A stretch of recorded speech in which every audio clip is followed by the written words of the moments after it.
You've probably heard that old saying, right? It really gets to the heart of the struggle for understanding in a world that can feel pretty confusing. The point isn't about having all the answers, but about the simple, powerful act of just looking for them. And that's exactly what we're diving into today, using Carl Sagan's incredible book, The Demon-Haunted World, as our guide.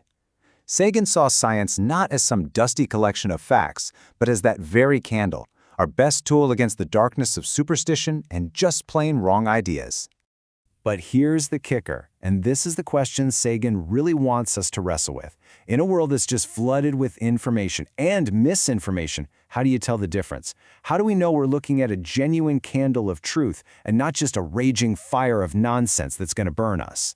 To really get us into this, Sagan tells this great little story about a long taxi ride he once took.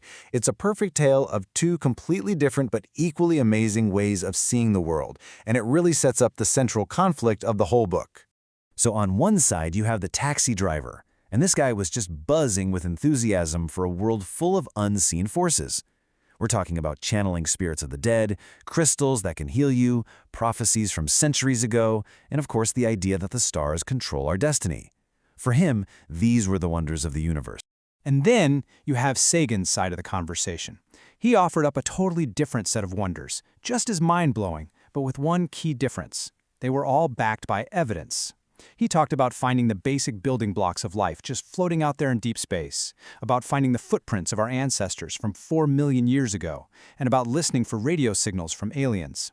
You see, two sets of marvels, one based on what you want to believe, the other on what you can prove.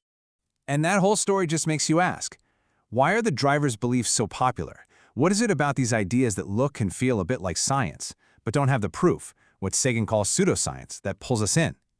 Well, he says the answer is buried deep in our own psychology. This quote right here just nails it.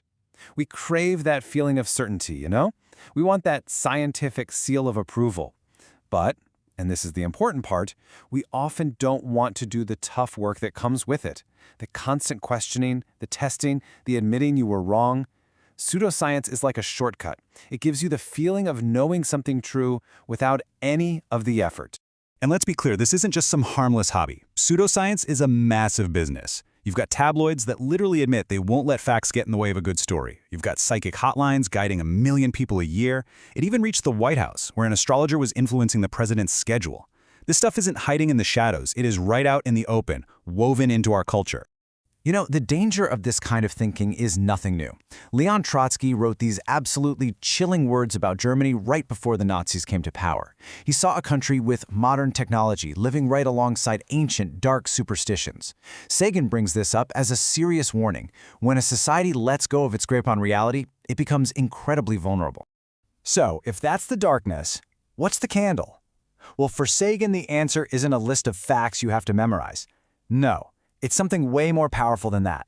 It's science as a method. And this is so important to get.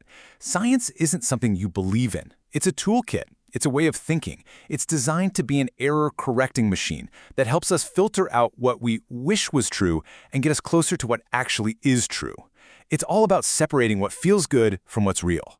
And the stakes here are literally life and death. Just look at the history of medicine. Way back with Hippocrates, we started moving toward careful observation. But then, for 1,000 years, that knowledge was basically lost. I mean, think about it. In 1702, a queen of England, with all the money and power in the world, lost 17 of her 18 kids. Today, because of the slow, steady, error-correcting work of science, we get the gift of longer, healthier lives. That's the difference it makes. Okay, so this all sounds great, but how do we actually use this way of thinking in our everyday lives?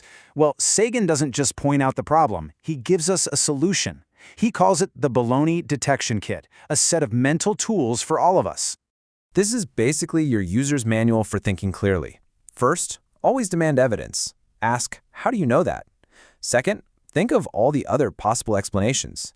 Third, and this one is tough, try not to get too attached to your own ideas. Be willing to be wrong. Fourth, if there are numbers involved, do a quick check. Do they even make sense? And finally, make sure there's a real, logical argument, not just a bunch of ideas thrown together. It's a super powerful kit to have. And it's so important to realize this isn't about being a cynic who just doesn't believe in anything. It's actually the opposite. This kit is about protecting our sense of wonder. It lets us appreciate the real marvels of the universe by giving us a reliable way to sort them from the fake ones. Okay, and now we get to what is, for me, the most powerful point in the entire book. For Carl Sagan, this isn't just a fun intellectual game. This fight for clear thinking, it is fundamentally tied to the fight for human freedom. The stakes really couldn't be any higher. He makes this incredible argument that the battle between skepticism, being willing to question things, and credulity, just believing whatever you're told, it's not just for classrooms. It is the exact same battle that has been fought for human freedom throughout history. And he uses the story of Frederick Douglass to prove his point. These are the actual horrifying words of the man who enslaved Frederick Douglass. He was furious that his wife was teaching the young boy to read. And in his anger, he revealed the secret to oppression. To control people, you have to keep them ignorant. You have to destroy their ability to think for themselves. But for Douglas, hearing those words was like a flash of lightning. It was a total revelation. He suddenly understood that the very thing his master was trying to deny him, the power to read, to think, to question, that was the pathway to freedom. Knowledge wasn't just power, it was liberation itself. And there it is. That's the connection. The very principles in the Baloney Detection Kit, demanding evidence, questioning authority, thinking for yourself, those aren't just science tools. They are the absolute bedrock of a free society. They are our best defense against anyone who would try to control us. So Sagan leaves us with this powerful call to arms. He says that teaching these skills, teaching our kids how to think, and why it's so important that they have the freedom to do so, it's not just a nice idea for schools. It should be a basic requirement for being a citizen in any free country. It's how we protect ourselves.